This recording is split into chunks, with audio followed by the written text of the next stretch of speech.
That looks good. At the beginning of each new member class, the participants are asked what brought them to Derry Presbyterian Church. And some of the responses are the pastor's sermon, the historic church grounds, the beauty of the buildings, or the mission projects. But the most important one, or the most frequent one, is the far-reaching music program. When one takes the time to review the history of this community and the church, it becomes obvious that historically, Derry has always valued music in worship. Briefly reviewing the history of Derry, we recognize the date of 1724 as the first recorded gathering of worshipers in a grove of oaks by a spring. While two smaller wooden structures were first constructed as the worship space, the first sanctuary for which we have images is Old Derry. Old Derry was built in 1769, and it was a wooden clapboard building, and it served as a sanctuary for 114 years.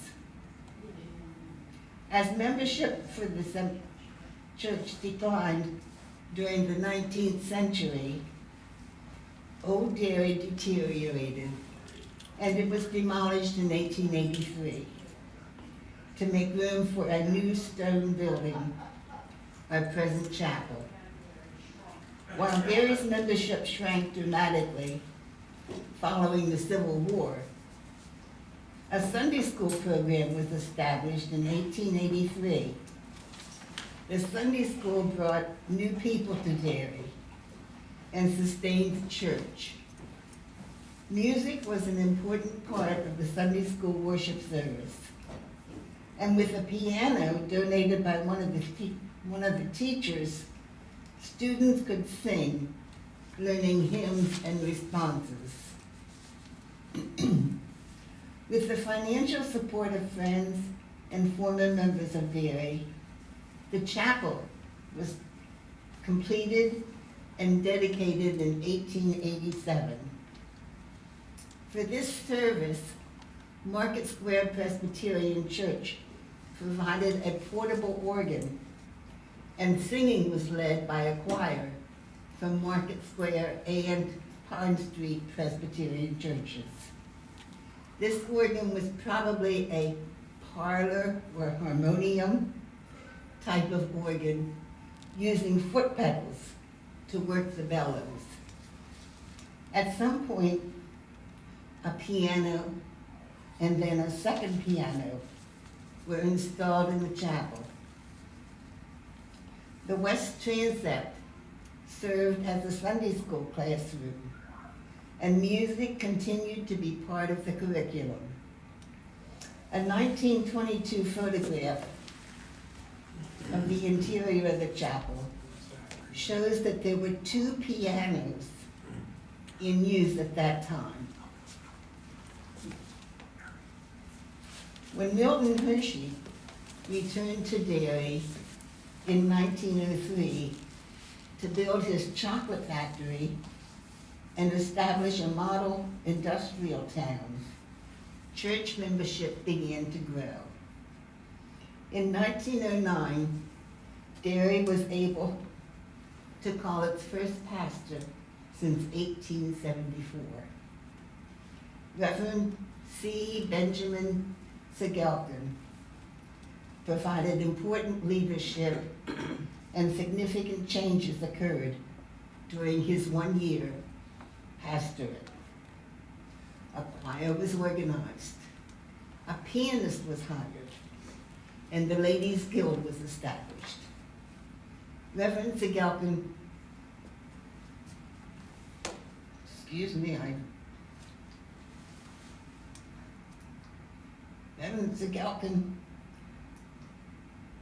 was succeeded by Reverend George Rentz.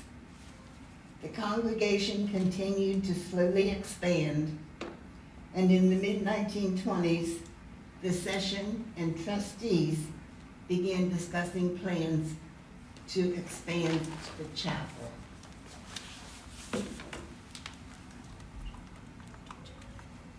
Dick?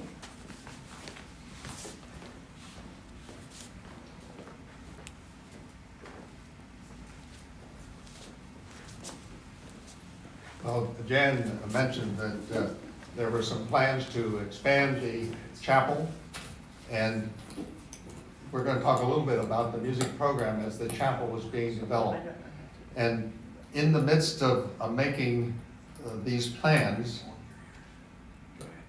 to add more classrooms and space for fellowships, Derry's pastor, Reverend Robert Taylor at that time, received a letter from Charles Siebert Lausch, L-O-S-H, of Midmer, M-I-D-M-E-R, Lausch Incorporated Pipe Organs, offering a pipe organ that he had built in 1926 for Thomas Edison's West Orange, New Jersey recording studio. Now, we're not sure why that Reverend Taylor received a letter from Charles Lausch about an organ. But let's maybe look at what was happening during the 1920s and why maybe that Lausch and Edison got together. During the 1920s, organ music had become popular, but good recordings were difficult to create. The heavy bass pipes frequencies seemed to distort the recording process. And Edison was experimenting with various types of organs, and the Midmer Lausch organ seemed to give him the best results. This is the counsel from the Midmer Lausch organ. That's hard to say.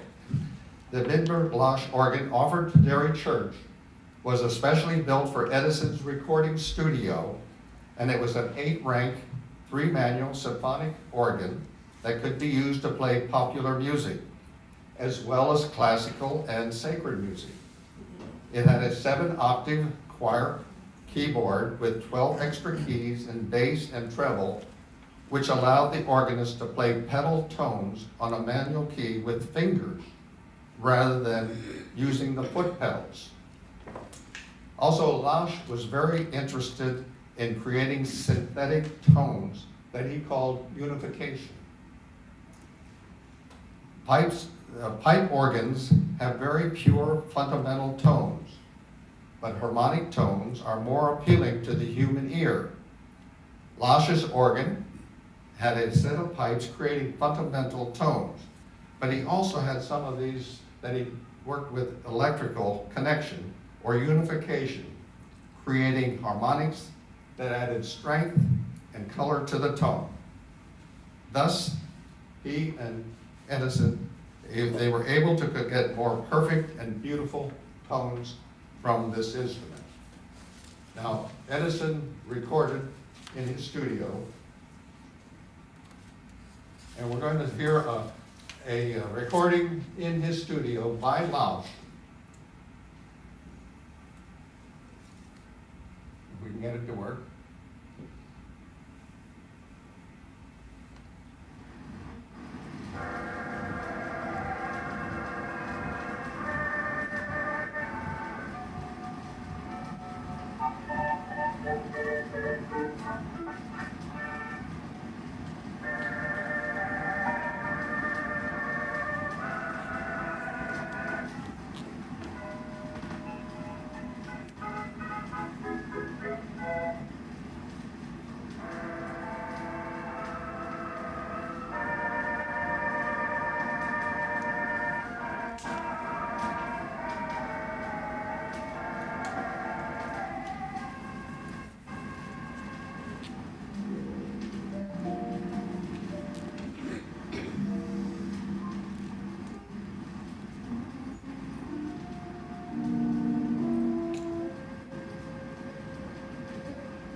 think they had some difficulty recording at that time. That is an old recording, so as we know, this was in the early stages of recording, particularly organ music, was very difficult. Now, the Edison recording studio closed in 1928, and this is where it gets very interesting about how it involved Derry Church. Mr. Losh purchased the organ from Edison, and according to his letter that he had previously sent to Reverend Taylor about the church acquiring this particular organ, his sale price was $3,000. Losh offered to install it and promised it would be ready for use on and before August the 15th of 1928. Derry decided not to accept that offer. Probably because at that time the church was, as Jan had mentioned, they were doing some planning for future expansion of the chapel, and there were repairs being done at the cemetery in 1922. There was construction of the manse in 1924, and future consideration was delayed by the onset of the Great Recession in 1929. Even though Derry Church declined Mr. Lausch's offer, Mr. Lausch and his wife, Esther Johnston of Cornwall, and his young son, Samuel, moved to Hershey. And after he retired from the Midmer Lausch Company, and they moved into the old Brethren Church. This is the United Brethren Church. Now, of course, is the United Methodist Church. And this was located at 333 Park Avenue. So if you go down Derry Street to Park Avenue, turn left toward the zoo, you look up to the left, and you'll see a church. Or is a church made a house, or a house made into a church? But you'll still see that church. And this was renovated as a residence and organ workshop. And the Edison studio was installed in their new home. And all this was made possible because the Methodist Church hired Mr. Lausch to install a new organ at their church's new building on Chocolate Avenue. So Mr. Lausch received the old building at 333 Park Avenue and $1 as payment. Now, Mr. Lausch died in January of 1934, but his wife continued to live on Park Avenue until 1962, when she relocated to Reading. Now, this may be the connection. I'm not sure if this is the connection, his wife's connection to being from Cornwall, and during the time with things happening in Lebanon and the Presbyterian Church and Coleman's and so forth, may be a connection and why that Reverend Taylor received the original letter offering for the organ. And they had a son, Samuel, who went to Hershey High School and graduated in 1950. Now, in 1933, Derry was again approached by Mr. Lausch's wife, and she offered to sell the Edison organ for $1,500. Deflation, not inflation. By then, Derry had revived its plans to expand the chapel, and in our archives, there is a letter between Reverend Corbin, John Corbin, who was the pastor at that particular time, and the architectural firm developing plans for the expansion to confirm that the organ installation would not affect any future plans to enlarge the chapel. So Derry agreed to purchase the organ, and Mr. Lausch installed the organ in the chapel. The pipes were installed above the west transept. If you look in the chapel, you look up the west transept, you see an open area with cloth covering, and that's where the pipes were located. The organ was first played in August 1933. The following week, a formal recital by Paul Althart and an up-and-coming organist at Union Theological Seminary in New York was held on August the 24th, all in 1933. The chapel organ created opportunities for Derry to host organ concerts by noted organists. Clarence Coleman, organist at the auditorium in Ocean Grove, New Jersey, presented a recital in the chapel in October 5th of 1933. The program included favorite numbers climaxing The Creation and The Storm, which were featured selections at Ocean Grove every afternoon during the summer months.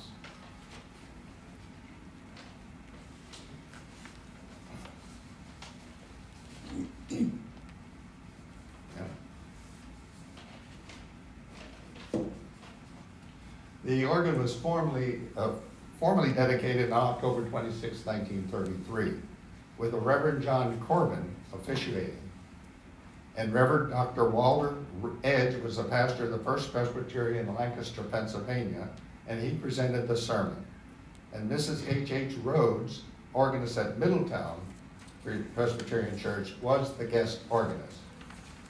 So with an organ installed, Derry Church needed an organist, and they needed to play during the worship service. So Mary Grubb from Lebanon was hired for $3 per week. Her contract required her to play for both Sunday services and special events. I think as a side note, the largest organ in the world is in Atlantic City, and it was in the convention hall. And that particular organ was built by Midmer Losh, the same person that built our organ here at Derry. So that was the largest organ in the world. I'm not sure, I think it's being refurbished just recently. Maybe our organ was one of the smallest organs in the world. So that's an interesting point that Lausch was very much involved in both organs. The addition of the organ created new opportunities for ministry and outreach to the community. In addition to enhancing worship, several recitals were held with the community. And this is one of the recitals that was held in November 11, 1934. You can see they were quite involved in that particular recital.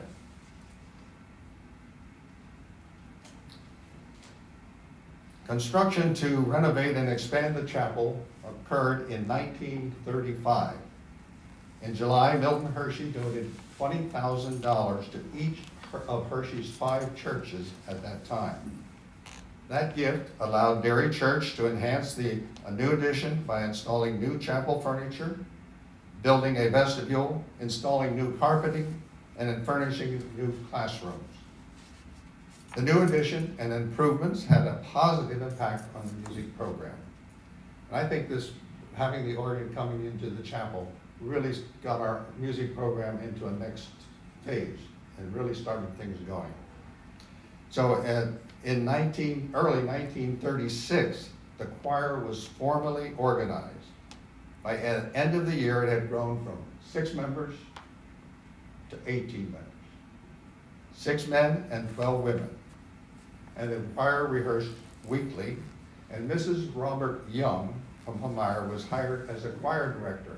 Some of you may remember Mrs. Young, and I'm sure some of you do remember Mrs. Young, a very, very personable woman, and was our choir director. And the choir quickly became an integral part of worship, providing special music at both Sunday services at 10 a.m. and 7 p.m. And Derry Church grew rapidly from the 1930s, doubling in membership between 1930 and 1940. Was that Mrs. Young you're referring to? Is that Liv Young? Yes. Yes, Okay. yes, Yes. yeah. So at this time, then there were other services that were held at that time, and we'll have Marion talk about those.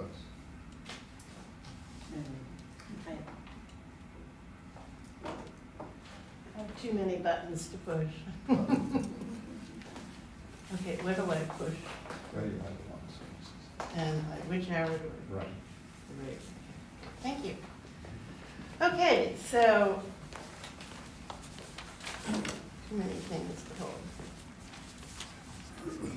Okay.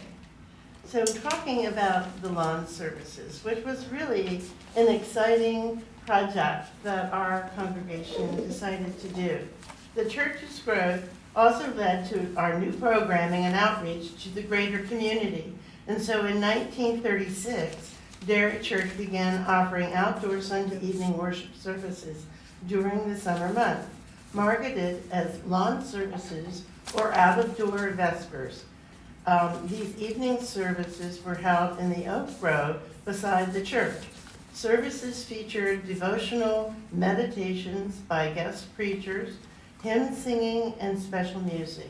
Various local choirs and other musical groups such as the Palmyra Gospel Male Quartet and the Lehman Brothers Octet were invited to share their music, and Derry's own choir frequently provided special music and led hymn singing during the services. And you can see the schedule, and I mean, the ministers came like from Market Square and from Palmyra and all over the place. And so it was really a wonderful community opportunity for Derry Church.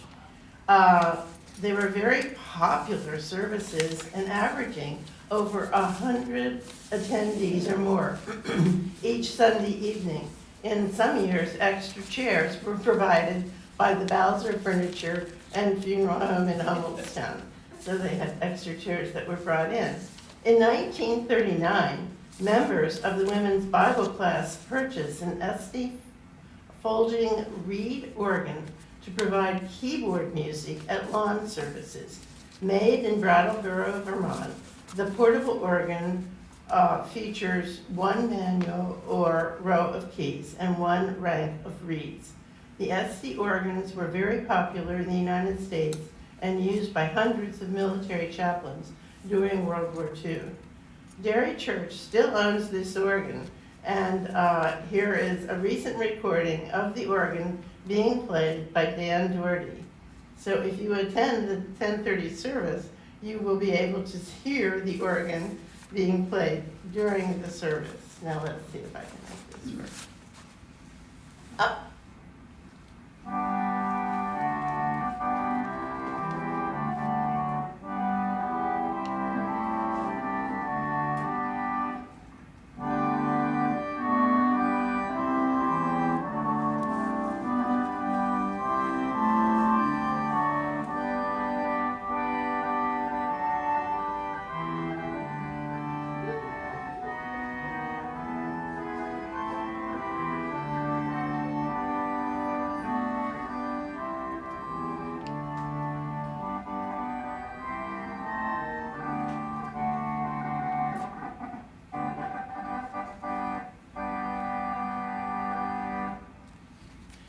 It looks like it took a lot of work to make it sound. But anyway, it's up there today, so hopefully some of you will see it at the second church service.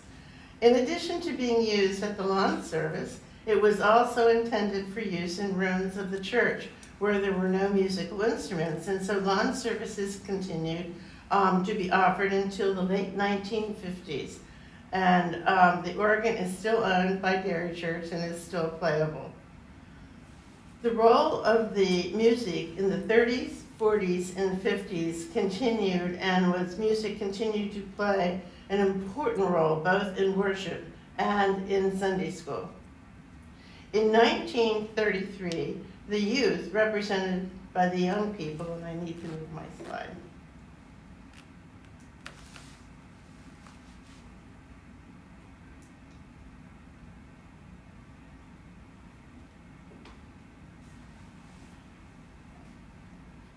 Okay, so the youth, represented by the Young People's League and various Sunday school classes, began offering a Christmas program which was held on a Sunday evening close to Christmas.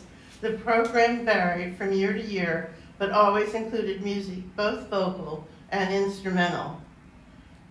For the Christmas season in 1938, Derry Church introduced a new service. The candle lighting services was a service of carols, concluding with each worshiper lighting a candle.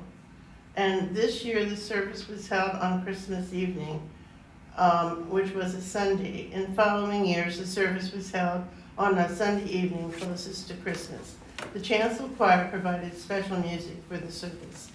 In the 1940s, Sunday school students organized an orchestra. This musical group performed regularly during Sunday school worship time and also during Christmas programs. About the same time, a junior choir was organized, while children's groups regularly sang during Sunday school worship. The children's choir occasionally would present music during the regular worship service. So Karen?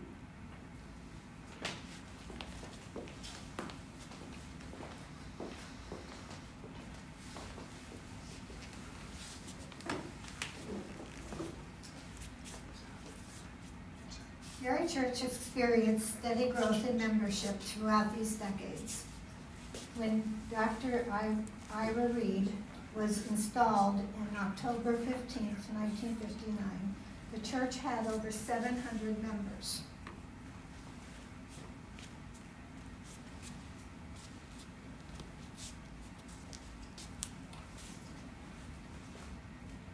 Derry had known it needed more space for worship, classrooms, and fellowship even before the Christian Education Building was completed in 1951.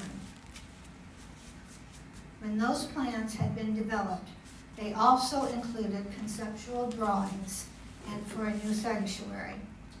The arrival of Reverend Reed and Derry's continuing growth revitalized planning for a larger worship space and additional classrooms.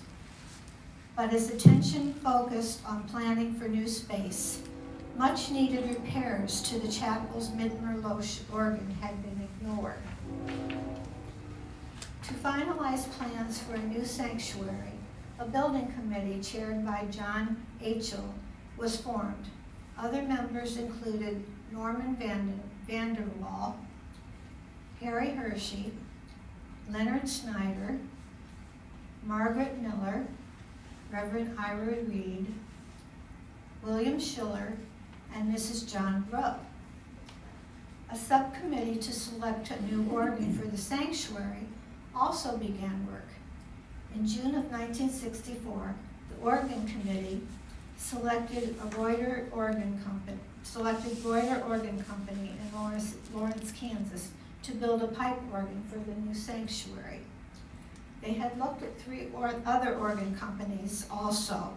The Casadon Organ Company was deemed to be too expensive.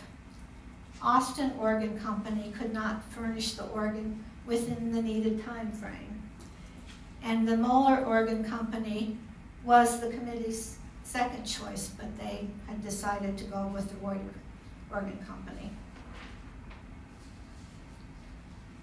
The building committee minutes from the June 3, 1964 meeting recorded that the organ committee recommended accepting the contract of the Reuter Company, Lawrence, Kansas, for a 3-manual organ containing more ranks than the Moeller organ at a lower price, total cost to be $34,687. There would still be additional costs, including the pipe to blower room, the grill, and an adjustable organ bench. Mr. Fabry, Reuter's local representative, also agreed to move the chimes from the chapel organ to the new organ at no additional cost. Also, he thought that although the contract showed a delivery time of 18 months, this could be shortened. Later, Derry Church requested that a carillon be added for an additional sum of $70, bringing the total cost for the sanctuary's Reuter organ to $34,757.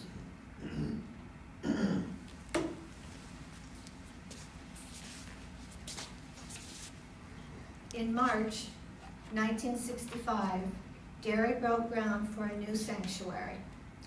As soon as construction permitted, work installing the new organ got underway. Under the guidance of Derry's organist, Richard E. Chubb, and organ committee members, Mrs. Joseph E. Gumpfer, Mrs. Milton H. Echelon, and Mr. J. Atlee Young. The organ was installed in chambers behind the choir loft, located above the new sanctuary chancel. During this construction, the choir loft was raised above the sanctuary in the front of the church. The organ pipes were hidden behind partitions, just as they are today. And the organ, as stated, was at the front of the church. The organ included 27 ranks of pipes on 3 manuals with 4 divisions of pipes. The great organ, cell organ, choir organ, and pedal organ. That's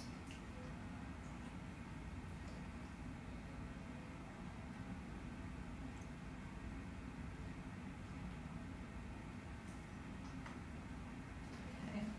On January 30th, 1966, Derry Church dedicated its new sanctuary. Later that afternoon, the Reuter pipe organ, Opus 1499, was dedicated to the glory of God with local acclaimed organist and professor of music, Robert S. Klippinger, at the console. The organ was dedicated as a memorial to Commander George Snavely Rentz, chaplain, United States Navy. Reverend Rentz had served as Derry Church's pastor from 1913 to 1916. This instrument served Derry Church until 2021, when it was replaced with the Aeolian Skinner Opus 1132. Our Reuter organ found a new home in a Roman Catholic church in Memphis, Tennessee. This was only part 1 of our music program. Our music program that we wanted to talk about was so large that we had to spread it into 2 years. So next year we will cover the second half. Do you have closing remarks, Jim? Do you have closing remarks that you want to say? No? Okay.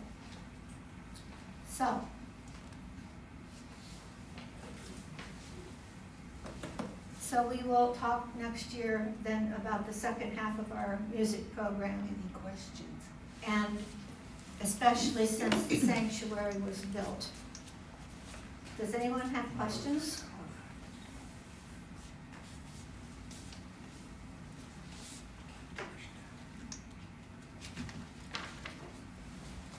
Are there any questions? Do you have any information about that organist who played that dedication concert, Klippinger? Do you have any information about that person? She was from Market Square, or which, she was the organist in Harrisburg. He. Klippinger, right. Was it Robert? Yeah, I think it was Robert Klippinger, you're right. It was either Pine Street or Market Square. He was either one or the other. Yeah. Okay. I think he was Market Square because, oh, wait a minute, Don Klippinger was at Pine Street. This was a different Klippinger, wasn't it? Yeah, this was Robert. Robert, yeah. Don was at Pine Street. Wonder if they were related. Who knows? Yeah. Go back far enough. I guess we'll have to do some research on that. Well, I love the fact that Pine Street and Market Square were helping us in establishing our congregation here. I think that's terrific. I didn't realize that actually occurred until we started reading this. And we have to acknowledge, we should acknowledge Pam, who put all of this material together. It's amazing. With Bobby's help. And Bobby Atkinson. So this material would not have happened from those of us who read it. So when you say Pine Street and Market Square helped, I thought we preceded them. Well, we did, Historically, but they had a bigger audience to draw membership from, and we didn't. So during the lower points of our congregation, that's when their help came into being? Right. Okay. And in later years. Well, and then in the lawn services, we had their ministers would come and be guests for the preaching. I mean, that was really a community, event, and I think it really put Derry on the map, so to speak. Mhm. Committee members come up front. I'm just thinking committee members come up front to answer questions. Any other questions? And the committee, if you want to come up here in case anybody have any questions? No. I thought maybe you'd want to know what happened to the organ, the old Midburn Bosch organ in the chapel. Anybody know what happened to it? I think it says here that it, Well, if that's for next year, but what had happened back in about 98, 99, something like that, there was a committee, of course, the worship committee got together to talk about replacing the organ. Of course, it was not functioning quite right and so on. And it was quite controversial because there were some that wanted to refurbish the current organ or put another pipe organ in or whatever. And what had happened was eventually the costs were prohibitive to restore that particular organ. So it was taken apart. Part of it is in the Hershey story, in the archives, and some of it was taken for souvenirs. But we don't know, I don't know exactly where they were, or where the souvenir people that took them. So that particular, then that's when we went to the electronic organ that is there today. But there was quite a bit of controversy about which way we wanted to go. Some of the members wanted to go with refurbishing or another pipe organ, and the others were what we have today. So it was quite an interesting time back at that particular time for the worship committee to discuss where we're going to go. And of course, that's part of being in the church is the controversy and trying to determine. Not everybody was going to be happy, but I think the organ that's there today does a nice job for the chapel. Dick, as a footnote to that, about 3 years ago, we restored the bell tower, repointed it, and put the new access to the bell. And in part of that, on one of the levels, was a blower from Edison's organ that was just left. And we tried to find any type of, or any individual who might want a blower from an Edison organ. There was no interest, No, we don't. so it got thrown out. You got what? It was thrown out? Yeah. Oh my gosh. The Harris was really taken. Well, you know, Chautauqua has a connection to Edison too. You know, in New York, Chautauqua. Yeah. It's interesting, they might have been interested as I think back on it. Because Edison, with the head of the Methodist Church at that time, started Chautauqua for the exercise of their Sunday school teachers to come together and study Bible and lessons together in an area that would be away from their churches. And so Edison was actually one of the beginning persons to start that, and to really keep Chautauqua going as a place of just reflection and learning and Bible study. But my gosh, I think he would have been interested in those things. Too late now. His house just sold that was built for him on Chautauqua land, and it's just a cottage, and I think it went for over $1.5 million. But it was just a cottage. Okay, any other questions? How many organists have we had over the years? Anybody know how many organists we had? Jan, do you have an idea?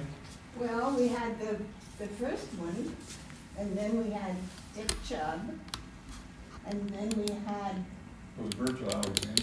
Virgil Alexander was the choir director. I don't think he was the organist. That's a good question. I'm not sure. Was Chubb the organist? What about Chubb was the organist for quite a while. And Herb Fowler? And there was a woman, and then Herb Fowler, and then Helen. Helen Now, Anthony. we had, at one point, we had the choir director, well, Helen was hired as Helen was both. the organist for a while with Anna Bonham Oh, Anna, that's right. as the choir director, and then Helen took over both, yeah. Yeah, Helen was the organist when Anna Bonham was the choir director. I saw a man chub and a woman chub that were organists. Who? There was a man named Chubb and a woman named Chubb. Dick Chubb. Yeah. But there And a was woman named also. Chubb? Mhm. I don't know of a woman named Chubb.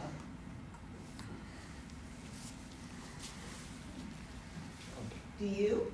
No, I don't. I remember Dick Chubb and was the organist. We'll have to put Pam on there. Yes. Well, I think there is a, Next year. there is a list of the organists. Is it still in the, I don't know Lounge, if it's the out lounge. there or not. They're talking about I know. changing it. Well, we had a list of all the organists and choir directors and so on. We'll come back next year for Yeah, yeah, okay. All right, thank you, everyone. Thank you.